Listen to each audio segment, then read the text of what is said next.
يا أيها الناس أنتم الفقراء إلى الله والله هو الغني الحميد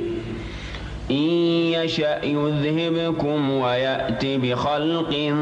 جديد وما ذلك على الله بعزيز ولا تزر وازرة وزر أخرى وإن تدع مثقلة إلى حملها لا يحمل منه شيء ولو كان ذا قربى إنما تنذر الذين يخشون ربهم بالغيب وأقاموا الصلاة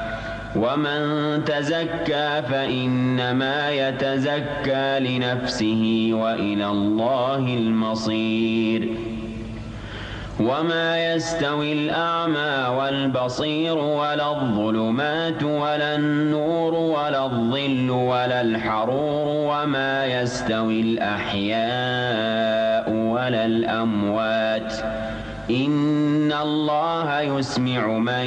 يشاء وما أنت بمسمع من في القبور إن أنت إلا نذير